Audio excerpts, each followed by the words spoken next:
All right, welcome everybody back to Swarmstead Bees and Garden. I'm Bruce, the most hated beekeeper on YouTube. It's a little late for me, but I have off tomorrow, so I'm going to do a reaction video. It's been a while since I've done one. It's been quite a while. Let's see. I'm going to play a video in a little bit. We're just going to handle it like we're eating an elephant, one little bite at a time. Let's see. So the YouTuber channel, whatever you call it, is called Beekeeping. Pretty popular channel. Hasn't been around that long. I've already talked about this channel before. I've already done a video before. I did a reaction to that vaporization video with no protection and just really strange treatment video. I did a reaction to that one. It was a pretty bad example of everything. And for this channel, maybe people say, why do you stay subscribed to channels that you don't like any of their videos? Especially channels that just give really bad information, just totally inaccurate, really bad. I don't have an answer for that. I don't know why. Maybe I just like torturing myself. But I've been subscribed to this channel for, I don't know, a little while. I guess when I saw a first video or two, I was like, it looks like it might be a good channel. The lady was planning to go treatment-free, which is always a plus to me. I love treatment-free channels. There's not enough of them. There's not enough treatment-free beekeepers on YouTube.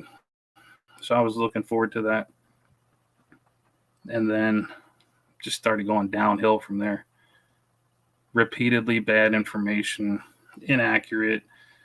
What it appeared to me was just somebody who just jumped too far ahead into teaching and not really learning anything or knowing anything. The past 5 or 6 videos I could have done a whole thing on, but I just ignored it. I just kind of let those slide. But today I had to do this one. I'm going to do this one in a minute. But let's back up a few videos. The lady, I forget her name. It's from Beekeeping channel. A few videos ago, she was talking about this queen breeder, treatment-free queen breeder, has been working on this line of bees for years, and that's where she was going to get queens. Sounded like a good plan. I was just wondering who it was. Like, I might know who it is. Like, who is it? Who's this person? A couple videos beating around the bush about this treatment-free, successful beekeeper. Finally, a video comes up where the beekeeper is actually in a video. You know, they're manipulating some hives, going through them. Never shows the guy's face, never says the name. It was really strange, the strangest thing I've ever seen. So I even commented that. I'm like, this is so strange to have a guest on the channel in a video, the entire video, never say who they are. It wasn't even her bee yard, so it was very confusing. Finally, then, a video after that, she revealed that this beekeeper was the terrible beekeeper. So, okay, I don't know who that is. I don't know the person's name. Look up the terrible beekeeper, and it's just some guy who started beekeeping like the year before last year. I don't know. Nothing wrong with that. Some people learn faster than others, but it's just a lot of misleading information. It's not somebody working on treatment-free bees for years. And as you'll see once I pull this video up, this terrible beekeeper. I mean, I'm a terrible beekeeper, but yeah, so this terrible beekeeper also doesn't understand what treatment-free beekeeping is by his response to my comment. Clearly doesn't get it. So we'll see what happens. And I think another thing that pushes this channel, this YouTuber along, is so much simping in the comments. It's like major simping, like real beekeepers saying, oh, great information. Yeah, keep up the good work. You know me, I'm never going to say that if it's not deserved, but who am I? I'm nobody. But I'll tell you one thing I am. I'm a treatment-free beekeeper. Been doing it a long time. I know what it is, and I know when people are misrepresenting and misinforming what treatment-free beekeeping is. And that's what this video we're about to watch does. It shows just a lot of total confusion, misinforming. So here's what normally happens. It's very common for someone to have kept bees for a little while, or maybe they're brand new and they want to start by keeping bees without treatments. And very often they do it not having any clue what they're doing. They'll buy some treated bees that have been treated for many bee generations. They'll do a bunch of wrong things and then fail. And then, well, I've done videos on these people. In this case, here's somebody who has never been a treatment-free beekeeper, didn't even get a chance to screw it up and fail like I could see was coming, and then kind of like preemptively quit, and then talks about treatment-free beekeeping inaccurately to try to, like, I don't know, pad or landing. I don't know. It's like, I don't think it's possible. You'll see. It'll be in her own words. So that's why I'm not going to do it. Let me also explain some other things. And so I kind of skipped over the first beginning part. I'm also going to have the video in a little bit higher speed just so it doesn't take all day. But unlike this person, I'll name the channel. You can go to Be Fit Beekeeping, watch the channel. In case you've never heard of this channel, give her the watch time, give her the views, whatever. You might like the channel, but in my humble opinion, this person, who's a great editor, great communicator, just needs to learn some more.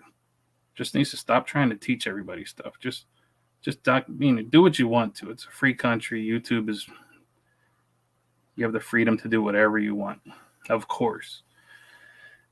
But it's to see such bad information repeatedly put out, video after video.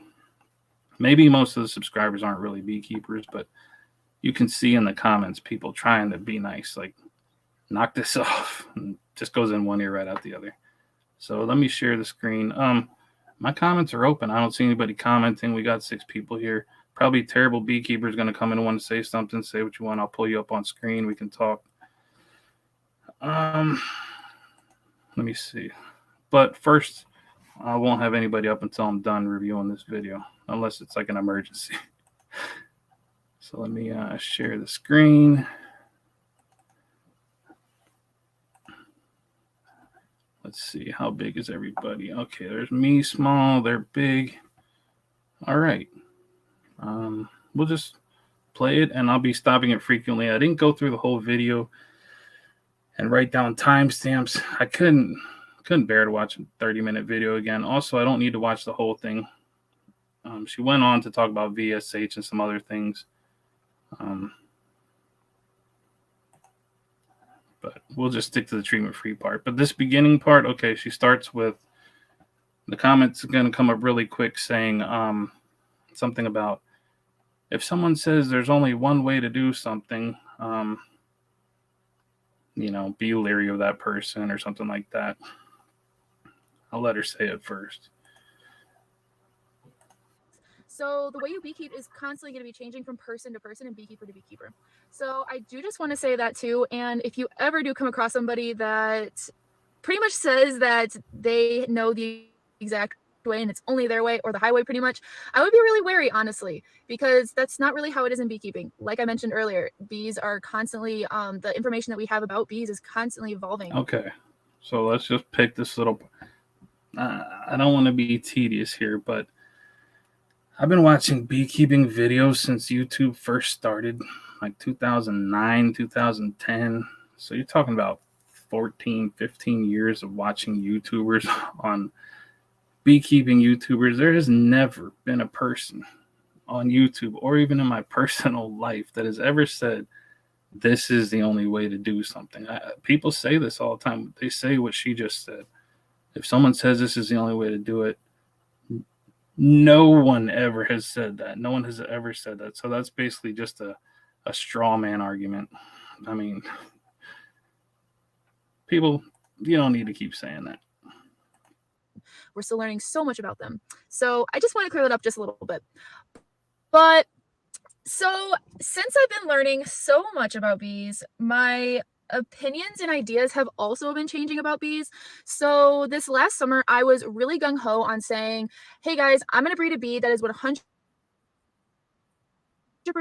resistant to mites that requires absolutely no treatments at all. So yeah, no one's ever going to create a bee or breed a bee that's 100% resistant to mites. Plenty of people have bees, including myself, that don't require treatment to live, but they're never going to be 100% resistant to mites. It's a silly goal, really. Selection never stops. Otherwise, people who have cows or people who have chickens, they could just stop selecting. If they have a herd of cattle, and they're still going to have some that have deformities or who don't perform certain things the way they should, and they cull those animals, or they just don't breed them. Selection never stops with any animal, so I don't see why honeybees should be expected to be any different. Like, there's not a complete end game. I'm not going to try to monologue too much. I'm going to just let it play.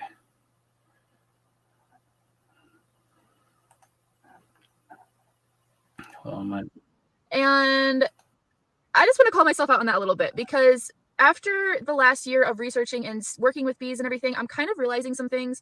And that is, I don't want to say that I'm going for treatment free anymore. I want to say instead that I'm going for being fully chemical free. And the reason I say that is because to be treatment free, I don't think is reasonable. So yeah, oof. Big oof. Well, first of all, this beekeeper and anyone who thinks they're a chemical free beekeeper is misled. There's no way. Everything that you do in your hives involves some type of chemical. So feeding, it's a silly claim. You might be miticide free. That's the closest. That's the only correct term you could use. You could be a miticide free beekeeper. So you keep bees, you do brood breaks, you do sugar shakes, whatever you do. You just don't put actual miticides into your hive, like Formic Pro or oxalic acid. So you'd be a miticide free beekeeper. Maybe, I don't know why people think chemical free is a thing. It's just not a thing.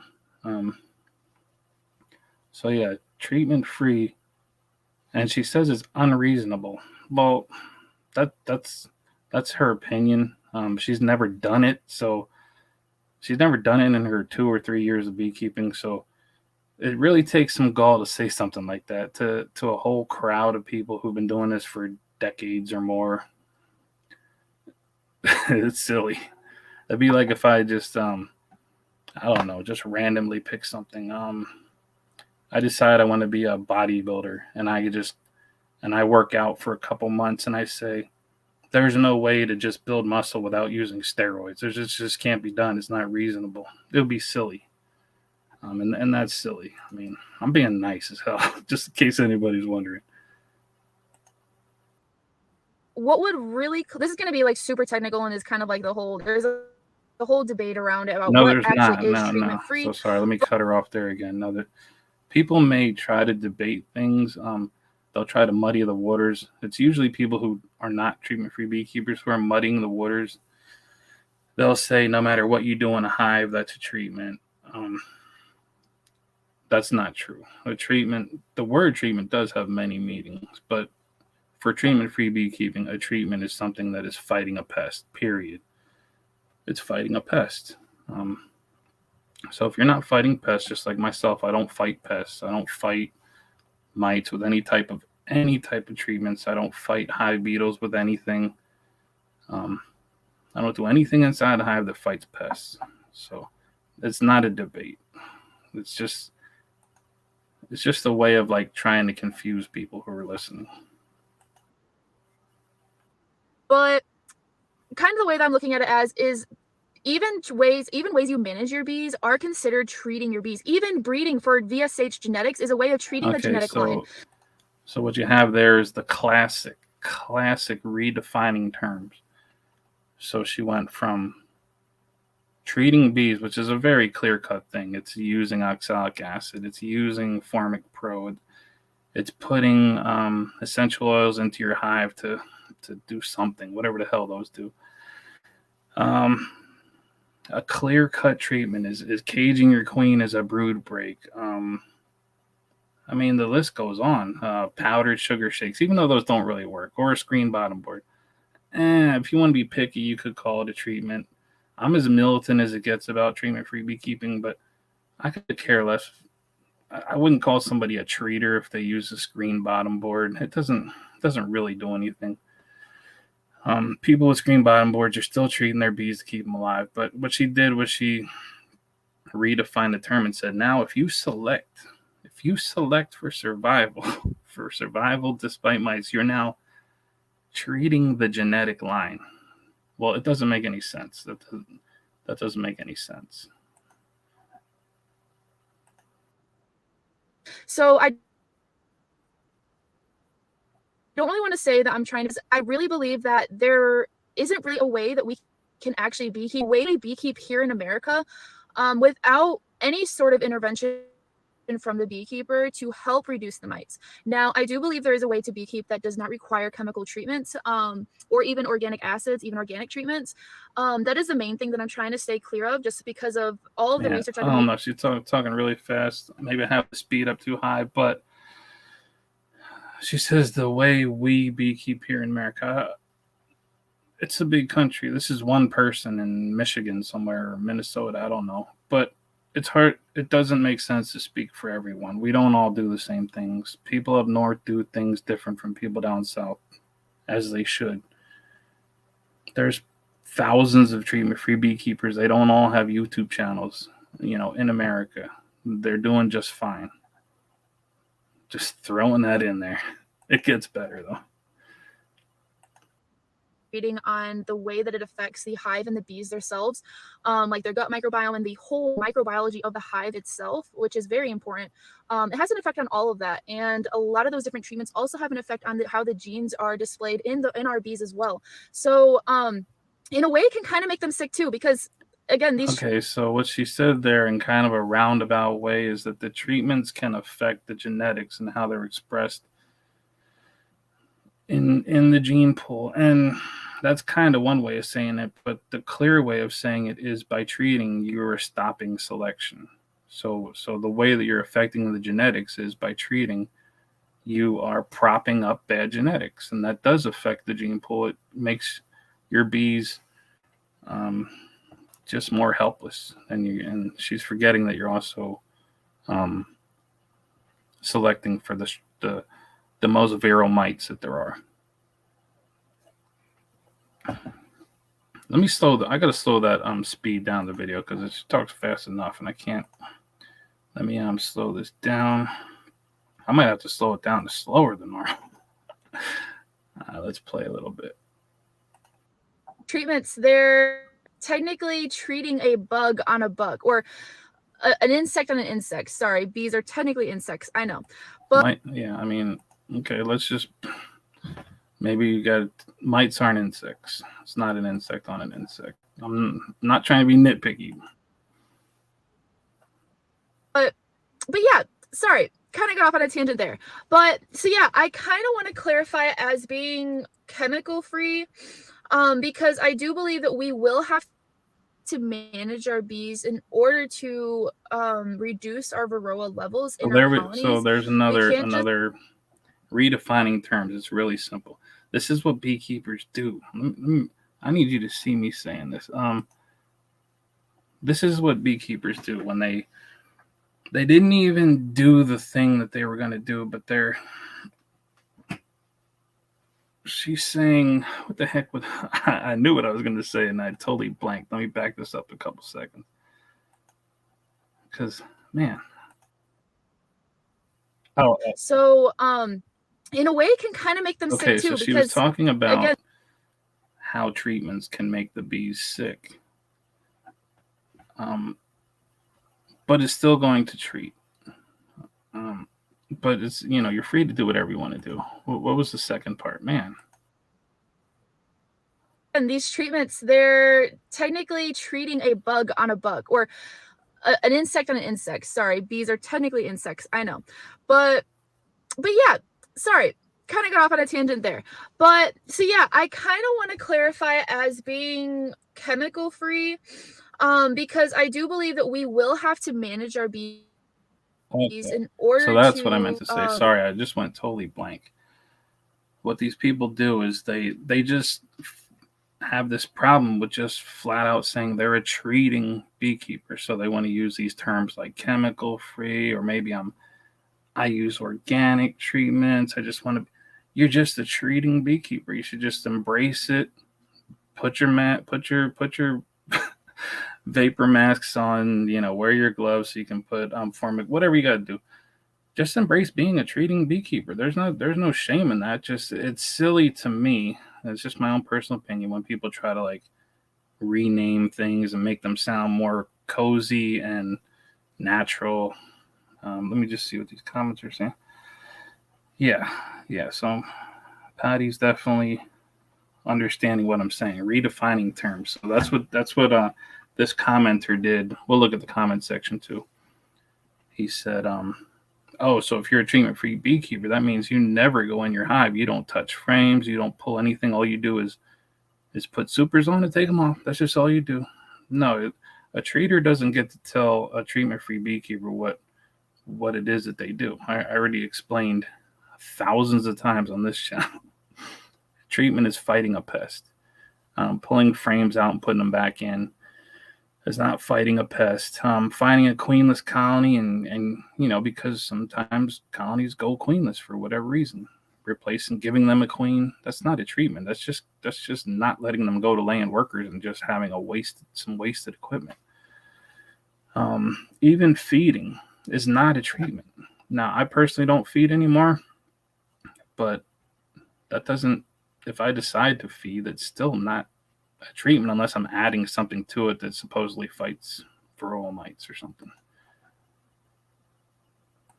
reduce our varroa levels in our colonies. We can't just like leave it and forget about it, and then just cross our fingers and hope for the best. I don't really think that's reasonable with where we're at right now. Yeah, so then there's another thing. I got to keep stopping this thing. She just bifurcated what treatment-free beekeeping is from treating commercial beekeepers. Treating beekeepers, they really take care of their bees. They keep their bees healthy. They deselect. They deselect for mite resistance. While treatment for beekeepers, we just don't do anything and we just cross our fingers and hope for the best. That's not what we do. It's misinformation. And also, in the title of this video that we're watching, having treatment free in quotations always gets my hackles up there, because why the hell is it in quotations? It's a thing. It's a real thing people do. It doesn't have to be quote unquote treatment free beekeeping. It's insulting. Let's see, what does Varroa? All right, so I'll show up a couple of these comments just quickly. What the heck? We'll break it up. Kevin Hawkins is here. He says he's treatment free. Boo to her. I'm trying to be nice. I try to be nice. I never sound nice. Always. That's a good way. I think what he meant was how she's a redefining term. So Patty is not a beekeeper, but can say obviously redefining terminology to suit the purpose. Even Patty can see that. Well, I mean, flying by the seat of the pants, that's what I'm doing right now, so I can't blame her for that. There's nothing wrong with that, I guess. But I don't know. I'm neutral on that. What does varroa levels having to do with the survival of the hive? I mean, high varroa levels can kill your bees, obviously. I've had high levels and didn't kill my bees. I've had some beekeepers have levels of 0 and their bees still die. So it can have... It's not a clear correlation between the two. It's obvious mites obviously can kill bees. Everybody knows that. But it's not... You can't look at the levels of a colony and just tell it's going to die. there's plenty of people who think they can tell that, but they can't. Kevin says, only thing I disagree with you about, just because a person has been a beekeeper for a long time does not make them. Oh yeah, no, I agree with you there too. I guess what I mean is, no, there's plenty of beekeepers who are very impressive. Like even some very young teenage beekeepers who are very impressive. Um, Probably know way more than me, and they haven't been keeping bees that long. But and yeah, there are some who have kept bees for a while and they still don't know what the hell they're talking about. But the difference here is when you first get into it and you kind of get too far ahead of yourself and become like this teacher all of a sudden. Just me personally, it kind of grinds my gears, and you can see people learn from these videos. They can learn the wrong thing. I don't know. Let's play a little more. Now in the science and our bees, and in all honesty, even if we do, which we are, breeding a bee that is very, very mite resistant, I still don't think that we will see a day when we can't do pretty much absolutely, like we don't have to do anything to help reduce mites.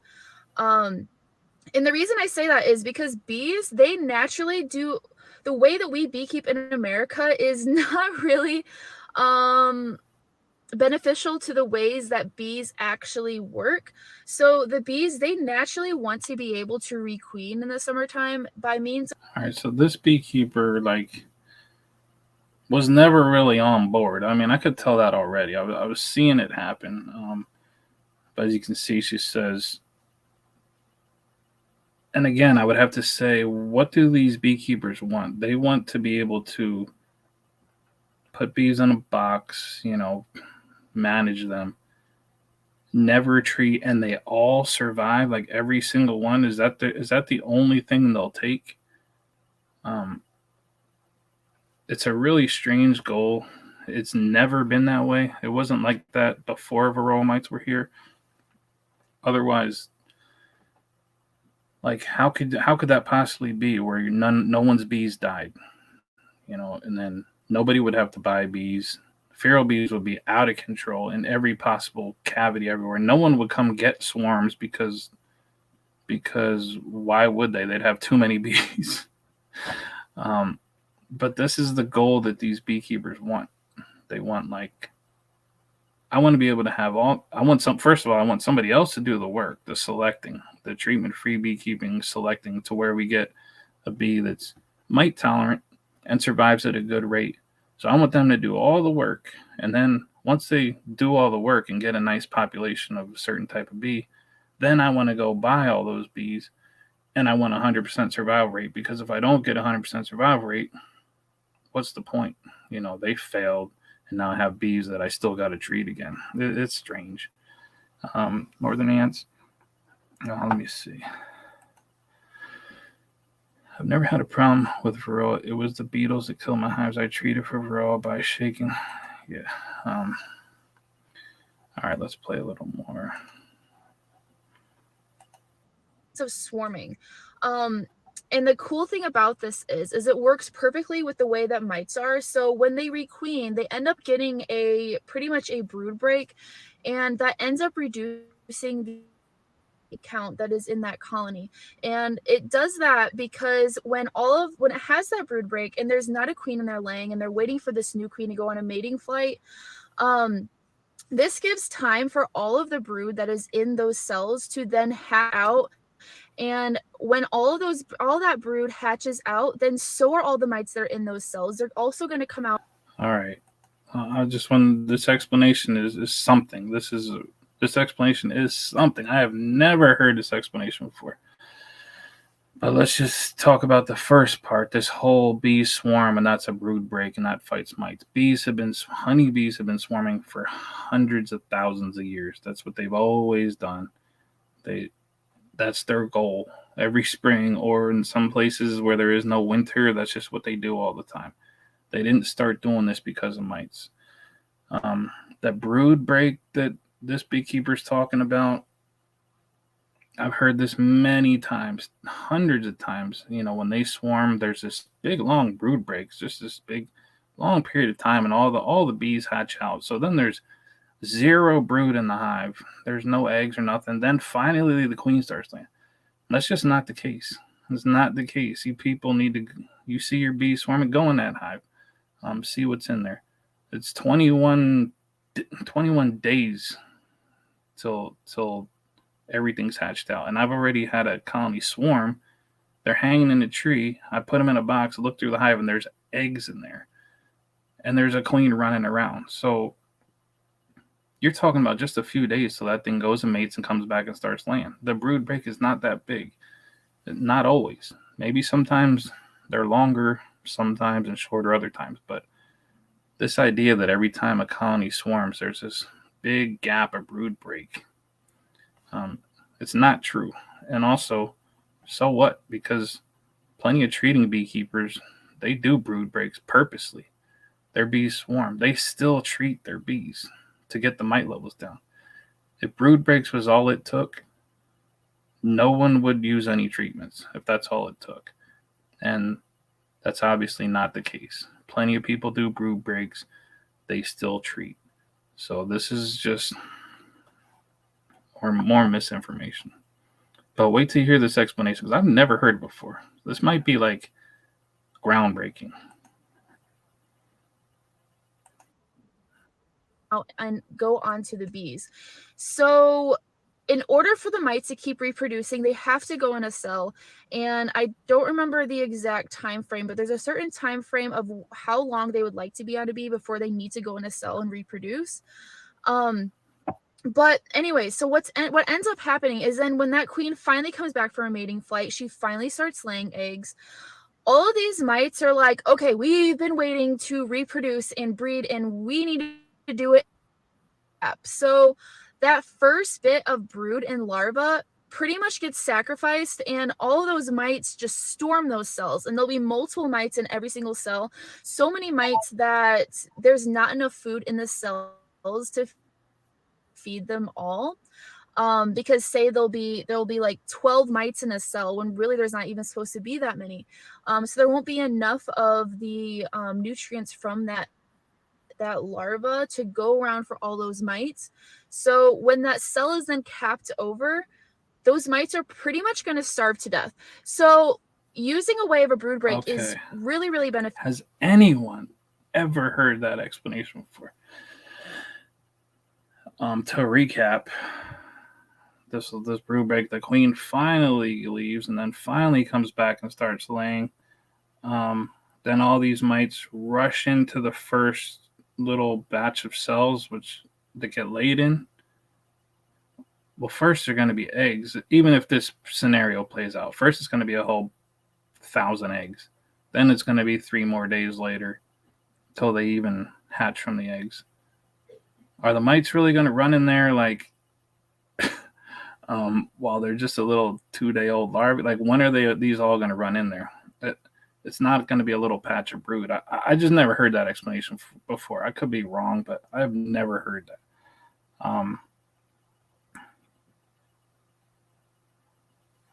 Yeah, I don't know.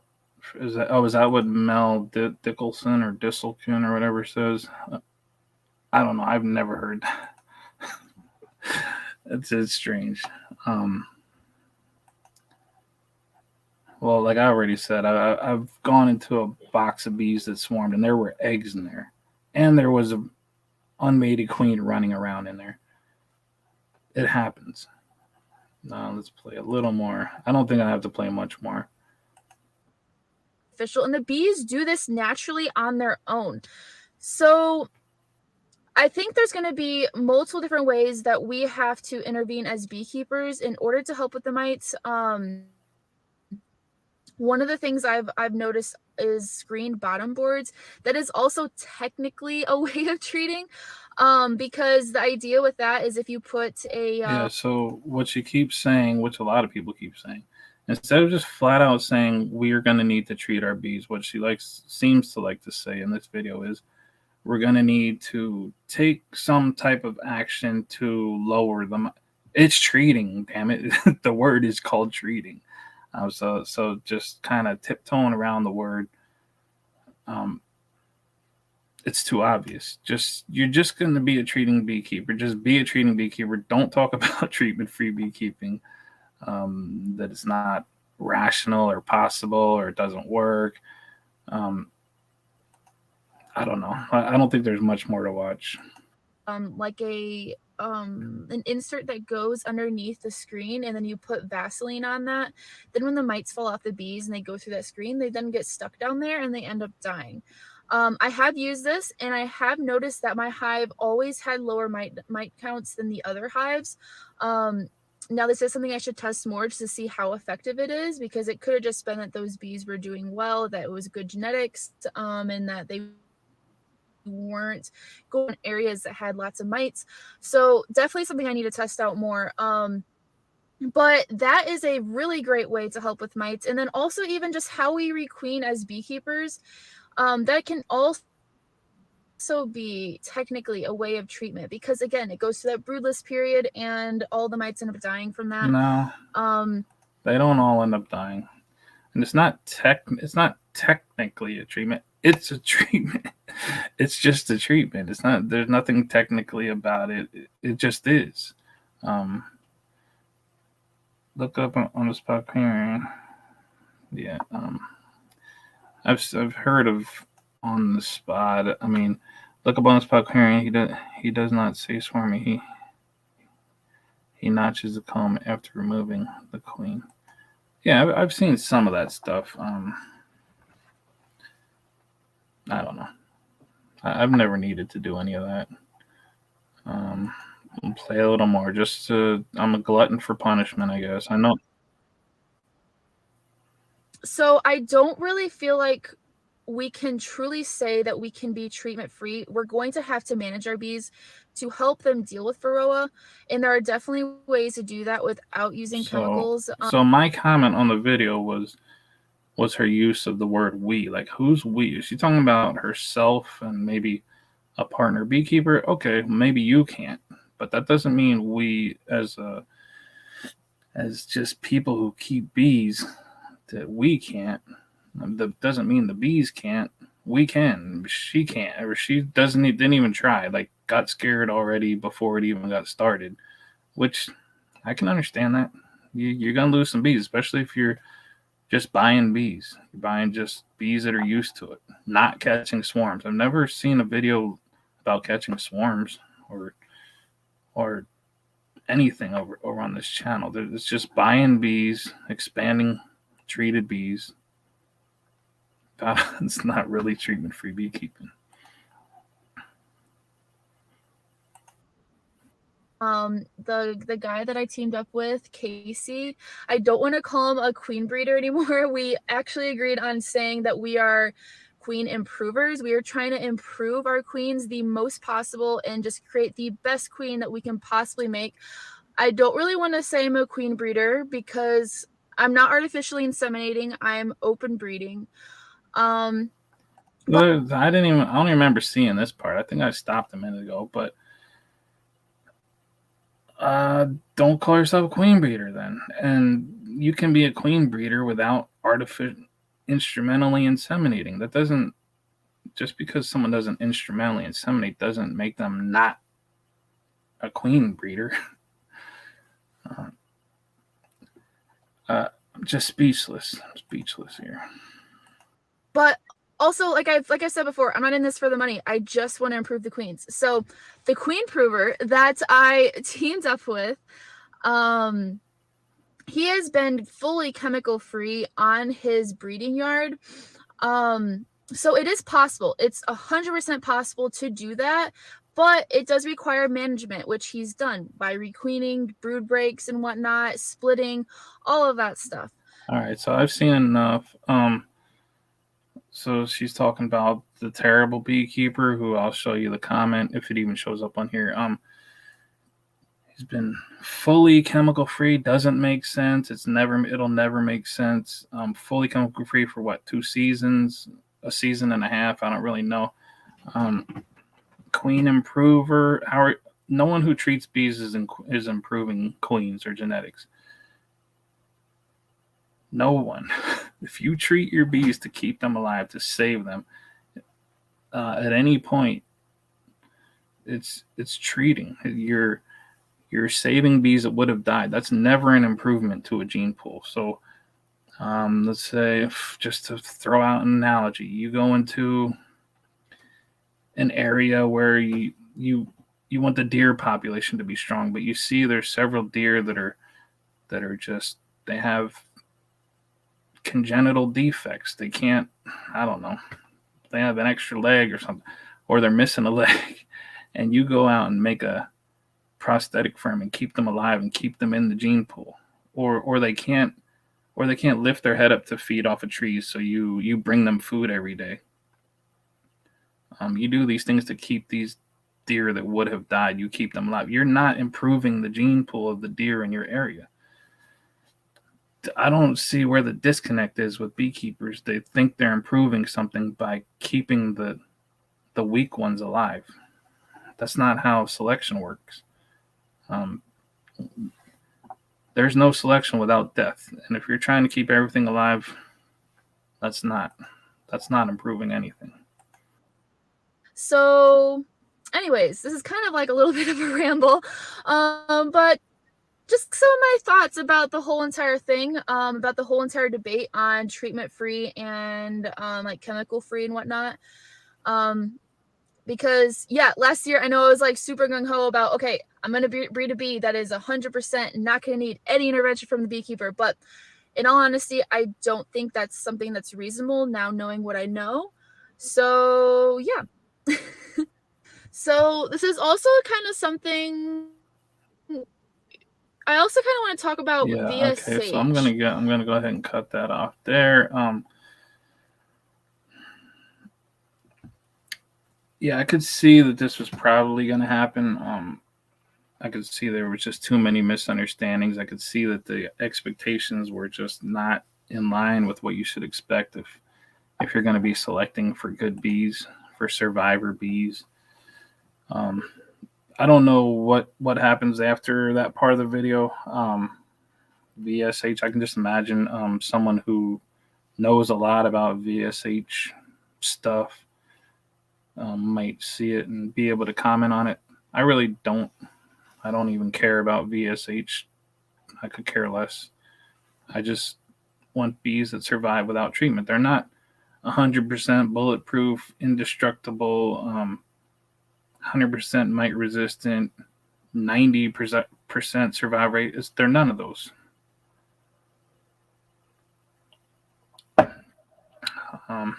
So yeah, that's pretty much it. 43 minutes. Let me see. Was there any good questions here? Technically, yeah. So you don't have to say technically. It's just treating is treating. It's oh shit! Now I forgot about the comment section. I can actually look at the comments on my phone. Look up on the spot query. Yeah. I've seen some of it. Let me pull up this comment because it just shows yet another layer of why. Oh look, I'm live. Oh, imagine that. Let me see. Where is it? Where is it? Hold on. Give me a second here. Give me a second. I'll probably be blocked after this. You'll have to let me know if any more of it. Okay, there it is. Hold on. Let me get this comment. Hey guys. There's my comment. My comment was when you say we can't keep bees without treatments, you mean you can't. It's true you're not an expert beekeeper, but you act like one with the things you say in these videos. It's 100% true. I'm not trying to be mean. That's just how I talk.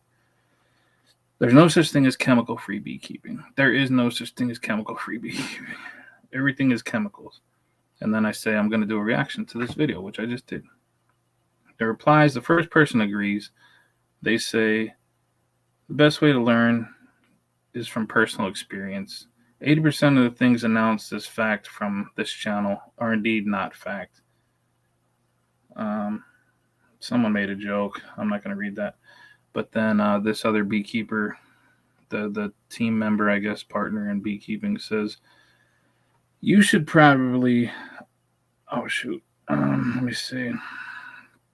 you should probably rewatch her explanation on treatment versus using chemicals. Really? Then can I do a video on how I don't do any manipulations to my hives from starting of the year to the end? Just collect honey after the flows and never touch them till next year's flow. So this supposed chemical-free, treatment-free beekeeper doesn't know what treatment-free beekeeping is, thinks that it means you don't touch your bees.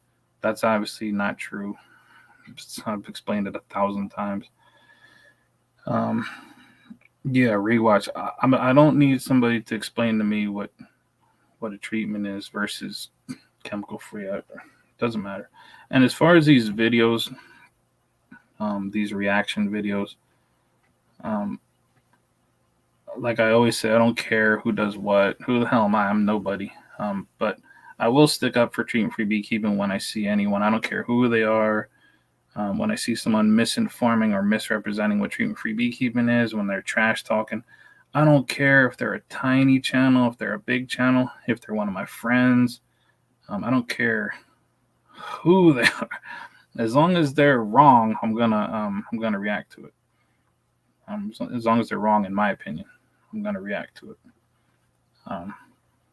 Some of them are so bad I don't even really need to react to them. But that's about it. I can put now that we're at the end, I'll put the invite in. If there's any people creeping in the back, people watching, want to come up here and give me the what for, you can come on in here and do it. Here it is. Here's your chance. I'm going to leave it up for like 2 minutes. Then I'm going to, holy shit, it's 10:30. I'm going to be probably going to bed.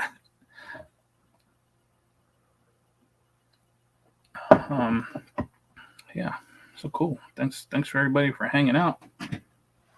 Give it a minute. And, I got to give the lady some credit. She at least admitted she's going to give up before trying it. Admitted that she definitely didn't know what she was in for. I really don't know what. I'm not giving advice to people. I'm nobody to give advice to. I'm not a person to be giving advice. Maybe just document what you're doing. Maybe document what you're doing and just spend less time like talking to everybody like they just have never done anything before. A lot of people watching have done it, but there's such a bunch of simps. There's actual like big channels in the comment section cheering this on.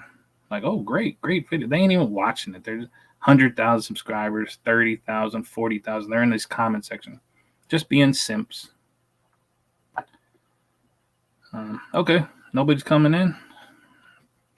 I always give people a chance. But that's going to be it for tonight. Thanks for hanging out, you 10 people in here. I'll see you guys on the next one.